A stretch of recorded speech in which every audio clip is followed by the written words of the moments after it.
नमस्कार. मल्हार टीव्हीच्या सकाळच्या बातमीपत्रामध्ये आपलं स्वागत. रायगड लोकसभा निवडणुकीच्या पार्श्वभूमीवर पेण तालुक्यात भाजपच्या बूथ मेळाव्याचे आयोजन करण्यात आले होते. यावेळी भाजपचे समन्वयक म्हणून आलेले आमदार प्रसाद लाड यांनी उपस्थित कार्यकर्त्यांना मार्गदर्शन करताना मोदीजींना पुन्हा पंतप्रधान करण्यासाठी कामाला लागा असे आवाहन केले.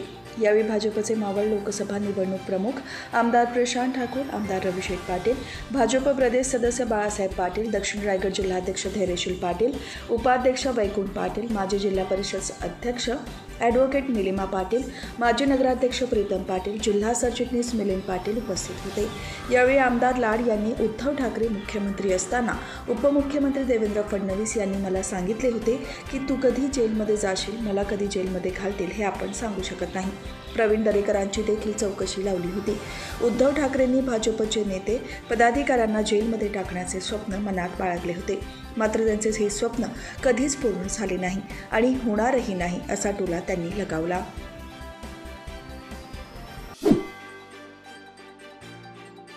ई-रिक्षा माथेरान नगर परिषद चालवत असल्याने विकास कामांवर परिणाम होत आहे. त्यामुळे ई-रिक्षाची जबाबदारी रिक्षा संघटनेकडे द्यावी मागणी मनोज खेडकर यांनी केली आहे. माथेरानच्या हातरिक्षा चालकांची अमानवीय प्रथेतून मुक्ती व्हावी यासाठी हातरिक्षा चालकांना ई-रिक्षा द्याव्यात असा ऐतिहासिक निर्णय सुप्रीम कोर्टाने 2 वर्षांपूर्वी दिला. माथेरानमध्ये गेल्या 2 वर्षांपासून प्रशासकीय राजवट सुरू आहे. कोणतीही क वर्ग नगर परिषद प्रवासी वाहतूक करत नाही, कारण त्यांच्याकडे कर्मचाऱ्यांची कमतरता असते. ई-रिक्षाचे आदेश आल्यानंतर प्रशासनाचा बहुतांश वेळा ई-रिक्षाच्या न्यायालयीन कामकाजात आणि तिच्या नियोजनात जातो. त्याचा परिणाम गावाच्या विकास कामांवर होत आहे. पहिला पायलट प्रोजेक्ट यशस्वी झाल्यावर सध्या ई-रिक्षाचा दुसरा पायलट प्रोजेक्ट सुरू आहे.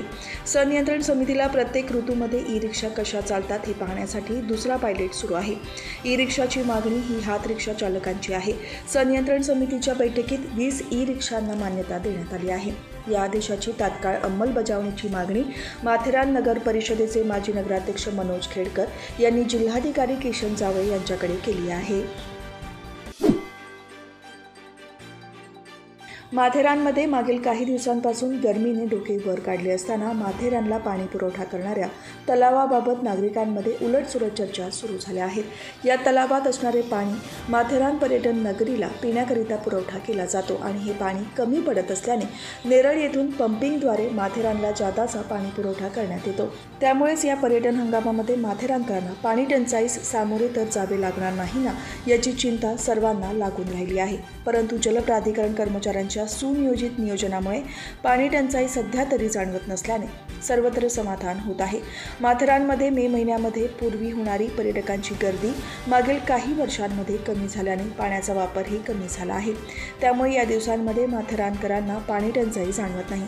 परंतु काही भागांमध्ये मात्र पाणी कमी मिळत असल्याच्या अनेक तक्रारी होत असतात. जलप्राधिकरणाने 2 महिन्याआधीपासूनच प्रत्येक सोमवार आणि मंगळवार या 2 दिवशी विविध भागात पाणी पुरवठा बंद केला असल्याने सध्या माथेरानमधील तलावात पाणी उपलब्ध आहे. त्यामुळेच येणाऱ्या पर्यटन हंगामात माथेरानकरांना पर्यटन हंगाम असाच राहिला तर पाणी टंचाई सामोरे जावे लागणार नाही असे कर्मचाऱ्यांचे म्हणणे आहे.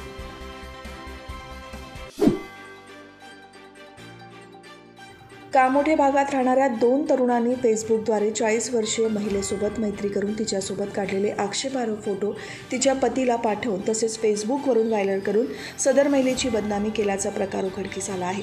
कामोठे पोलिसांनी या दोन्ही तरुणांविरोधात विनयभंगासह विविध कलमाखाली गुन्हा दाखल केला आहे. सदर प्रकरणात दाखल असलेले आरोपी हे दोघेही कामोठे परिसरात राहण्यास असून यातील एकाने वर्षभरापूर्वी कामोठे भागात राहणाऱ्या 40 वर्षीय महिलेसोबत फेसबुकद्वारे मैत्री केली होती. त्यावेळी त्याने महिलेला कामोठेतील लॉजवर नेऊन तिच्यासोबत आक्षेपार्ह फोटो काढले होते. हे फोटो त्याने आपल्या मित्राला पाठवून दिल्यानंतर त्याने या महिलेला संपर्क साधून तिचे फोटो व्हायरल करण्याची धमकी देत तिच्याकडे शरीर सुखाची मागणी करण्यास सुरुवात केली. मात्र पीडित महिलेने त्याला नकार दिल्याने संतप्त झालेल्या मित्राने या महिलेचे त्याच्या मित्रासोबत असलेले आक्षेपार्ह फोटो तिच्या पतीला पाठवून दिले.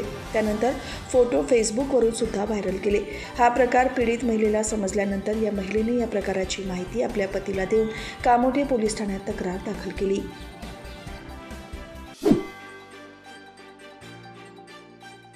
रणरणत्या उन्हात पनवेल तालुक्यात तापमानाचा पारा 40 अंशांपर्यंत पोहोचला आहे. उष्माघातामुळे लोकांना त्रास होऊ नये यासाठी पनवेल तालुका आरोग्य विभागाने 5 प्राथमिक आरोग्य केंद्रात उष्माघात कक्ष स्थापन केला आहे. 24 उपकेंद्रांवर जनजागृती करण्यात येत आहे. तालुक्यात उष्माघातामुळे जीवितहानी झाली नसली तरी नागरिकांना आरोग्याच्या तक्रारी उद्भवत आहेत.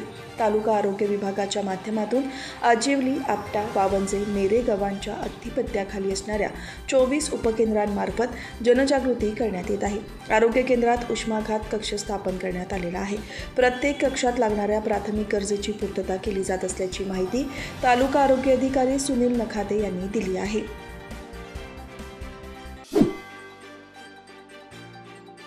रयत शिक्षण संस्थेच्या श्री छत्रपती शिवाजी हायस्कूल आणि लोकनेते दिबा पाटील ज्युनियर कॉलेजच्या वतीने भारतीय राज्यघटनेचे शिल्पकार महामानव विश्वरत्न डॉ. बाबासाहेब आंबेडकर यांच्या 133व्या जयंतीदिनी अभिवादन करण्यात आले. हा कार्यक्रम भारतीय मजदूर महासंघाचे राष्ट्रीय महामंत्री कामगार नेते सुरेश पाटील यांच्या अध्यक्षतेखाली झाला. यावेळी विद्यालयाचे प्राचार्य, रयत शिक्षण संस्थेचे लाईफ वर्कर अरुण घाग यांनी महापुरुषांच्या प्रतिमांना पुष्पहार अर्पण करून अभिवादन केले. या कार्यक्रमासाठी विद्यालयाच्या उपमुख्याध्यापिका S.S. पाटील, रयत सेवक संघाचे महाराष्ट्र समन्वयक नुरा शेख आणि विद्यालयातील सर्व सेवक वर्ग अभिवादन करण्यासाठी उपस्थित होते.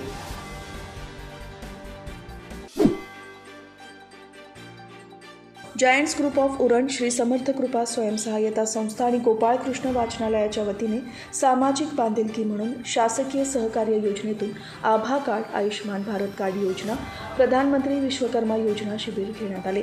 जायंट्सच्या अध्यक्षा संगीता सचिन ढेरे, वाचनालयाचे अध्यक्ष ॲडव्होकेट पराग म्हात्रे, श्री समर्थ कृपा सखी स्वयं संस्थेच्या उपाध्यक्षा मंजू कुमार तसेच जायंट्स ग्रुपच्या फेड 1Bच्या काउन्सिलिंग मेंबर प्रेमवदा तांबोडकर यांच्यासह मान्यवर उपस्थित होते. या शिबिराचा 124 लाभार्थ्यांनी लाभ घेतला.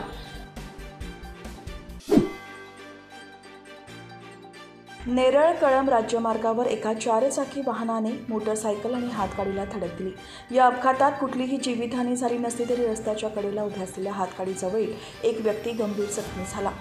यामध्ये मोटरसायकलीचे मोठे नुकसान झाले आहे. नेरळ कळंब राज्यमार्गावर दुपारच्या सुमारास हा अपघात घडला. पुणे येथील पर्यटक नेरळ साई मंदिर परिसरातून जात असताना चालकाचे वाहनावरील नियंत्रण सुटले आणि वाहन रस्त्याच्या विरुद्ध बाजूला कडेला असणाऱ्या ज्यूस विक्रीच्या हातगाडीला आणि एका मोटरसायकलला धडकली. या धडकेत मोटरसायकल चालक थोडक्यात बचावला. यावेळी हातगाडीवरील विक्रेता तरुण या अपघातात गंभीर जखमी झाला आहे.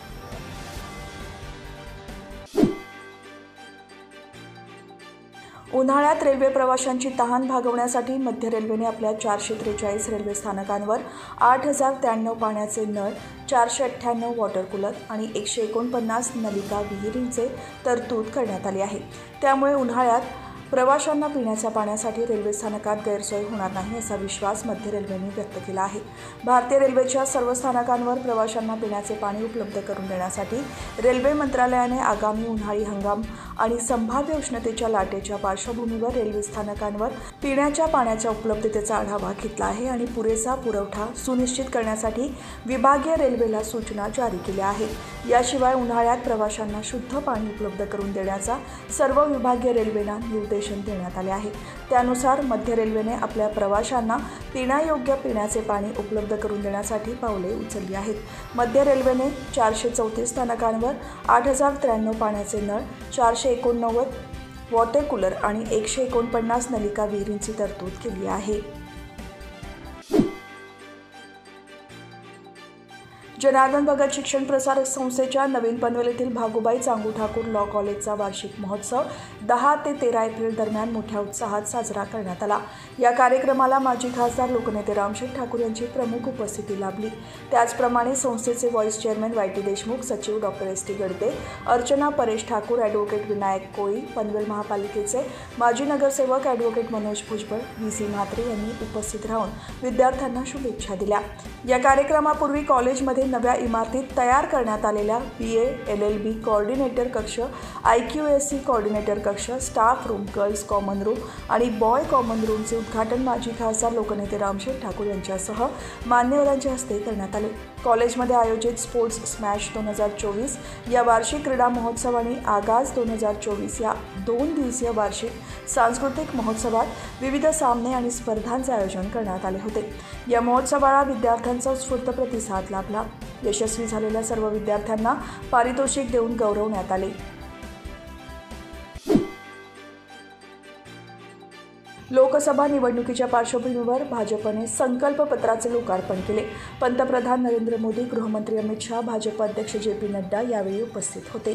या जाहीरनाम्यामध्ये गरिबांसाठी 3 कोटी घरे, मोफत रेशन योजना, घराघरांपर्यंत पाईपलाईनने गॅस यासह अनेक सुविधांचा समावेश करण्यात आला आहे। यावेळी पंतप्रधान म्हणाले की भाजपने दिलेले सर्व आश्वासने पूर्ण केली आहेत।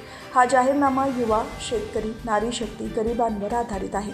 भारतीयांचे जीवनमान उंचवण्याकडे आमचे लक्ष आहे। गरिबांच्या जेवणाची थाळी पोषणयुक्त असावी असा आमचा संकल्प आहे। मोफत रेशनची योजना पुढील 5 वर्षे सुरू राहणार आहे। भाजपचा हा जाहीरनामा सर्वसामान्य नागरिकांसाठी सोयीसुविधा उपलब्ध करून देण्यासाठी असल्याचे यावेळी पंतप्रधान नरेंद्र मोदी यांनी नमूद केले।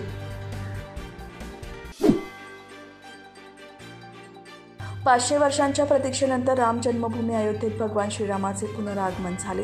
दरम्यान येणाऱ्या बुधवारी रामनवमी आहे। यासाठी अयोध्येमध्ये जय्यत तयारी सुरू आहे।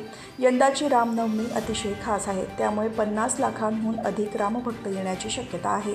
येणाऱ्या रामभक्तांची कोणत्याही प्रकारची गैरसोय होऊ नये यासाठी प्रशासनाने जय्यत तयारी सुरू केली आहे। रामनवमीच्या दिवशी लाखो रामभक्त अयोध्येत येणार असल्यामुळे अयोध्या महापालिका पिण्याच्या पाण्यापासून ते विविध प्रकारची सर्व सोय करून ठेवली आहे।